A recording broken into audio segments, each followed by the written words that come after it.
الشیطان الرجیم بسم اللہ الرحمن الرحیم۔ السلام علیکم، میں ہوں آپ کا معالج ہومیوپیتھک ڈاکٹر اور حکیم احمد رضا سجاد، نظامی دواخانہ کی طرف سے اپنے چینل پر آپ سب کو خوش آمدید کہتا ہوں اور دعا گو ہوں کہ اللہ تعالیٰ آپ کو صحت اور تندرستی عطا فرمائے۔ ویورز، پارٹ 1 میں ہم نے ہائی بلڈ پریشر کے بارے میں بات کی تھی اور آج ہم لو بلڈ پریشر کے بارے میں ڈسکس کریں گے، جس کو ہم ہائپوٹینشن بھی کہتے ہیں۔ آج ہم دیکھیں گے کہ لو بلڈ پریشر یعنی ہائپوٹینشن کی کیفیت کیوں پیدا ہوتی ہے۔ اس کے علاوہ لو بلڈ پریشر کی وجوہات، علامات، پرہیز اور ٹریٹمنٹ کے بارے میں بھی میں آپ کو مکمل طور پر آگاہ کرتا ہوں۔ ویورز، آگے بڑھنے سے پہلے ریکویسٹ ہے کہ اگر ابھی تک آپ نے ہمارا چینل سبسکرائب نہیں کیا تو کائنڈلی چینل کو سبسکرائب کر لیں اور بیل آئیکن کو پریس کریں تاکہ صحت اور زندگی کے متعلق تمام ضروری نوٹیفیکیشنز آپ تک بر وقت پہنچ سکیں۔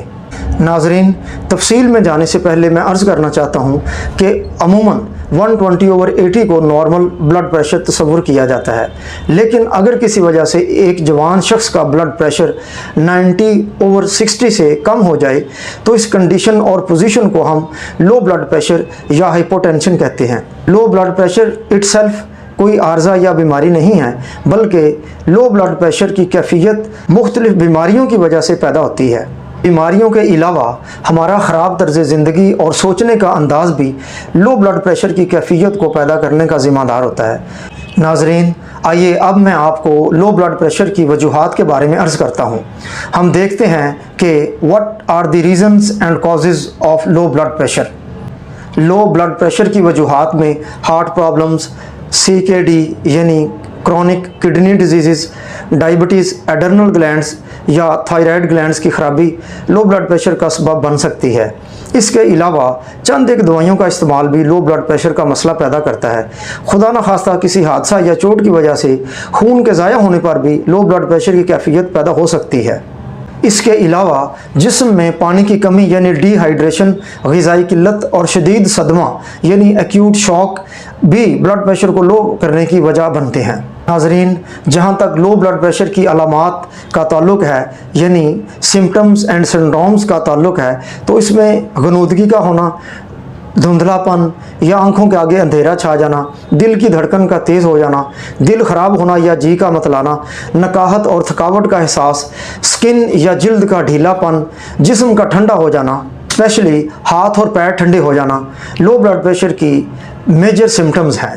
اس کے علاوہ چکر آنا، سر میں درد اور نیند کا زیادہ آنا بھی لو بلڈ پریشر کی طرف اشارہ کرتے ہیں۔ ویورز، اگر ہم لو بلڈ پریشر کی پریکاشنز اینڈ ٹریٹمنٹ کی بات کریں تو اس سلسلے میں اپنے آپ کو ٹینشن، ڈپریشن اور فکر مندی سے دور رکھیں، طبیعت میں ٹھہراؤ پیدا کریں اور تیزی سے بچیں، ہلکی پھلکی ورزش کریں اور واک ضرور کریں، غم و غصے سے پرہیز رکھیں۔ اگر آپ گھر یا آفس میں زیادہ دیر تک بیٹھ کر کام کرتے ہیں تو تھوڑی دیر بعد چہل قدمی ضرور کریں۔ اگر آپ کو بلڈ پریشر لو ہوتا ہوا محسوس ہو تو ٹانگ پر ٹانگ رکھ کر بیٹھ جائیں، ایسا کرنے سے ہارٹ بیٹ بہتر ہوتی ہے اور بلڈ پریشر نارمل ہو جاتا ہے۔ اس کے علاوہ پانی زیادہ سے زیادہ پئیں، جس سے آپ کی بلڈ سرکولیشن بہتر ہو جائے گی۔ کوشش کریں کہ آپ کا پیٹ خالی نہ رہے، وقفے سے کھاتے رہیں، یکدم اور زیادہ کھانے سے بچیں، اور جب کنفرم ہو جائے کہ آپ کا بلڈ پریشر لو ہے تو تھوڑا سا نمک کھا لیں یا تھوڑا سا نمک ٹماٹر کے ساتھ لگا کر بھی کھایا جا سکتا ہے۔ اس کے علاوہ آپ کوئی بھی نمکین چیز کھا سکتے ہیں۔ لو بلڈ پریشر کی صورت میں 1 گلاس پانی میں آدھا لیموں نچوڑ کر پی لیں۔ اگر اس پانی کے ساتھ 1 چٹکی لونگ کا سفوف یا 2 عدد لونگ چبا کر کھا لیں تو آپ کا لو بلڈ پریشر فوراً نارمل ہو جائے گا۔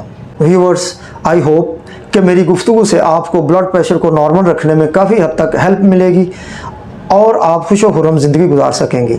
فردر کسی بھی قسم کی میڈیکل ایڈوائس اور ہر طرح کے ٹریٹمنٹ کے لیے ویڈیو کی ڈسکرپشن میں دیے گئے واٹس ایپ نمبر پر بھی آپ رابطہ کر سکتے ہیں۔ ویورز، اگر آپ یہ ویڈیو فیس بک پیج پر دیکھ رہے ہیں تو پیج کو فالو اور لائک ضرور کریں۔ اسی کے ساتھ اپنے معالج ہومیوپیتھک ڈاکٹر اور حکیم احمد رضا سجاد کو اگلے پروگرام تک اجازت دیں۔ فی امان اللہ۔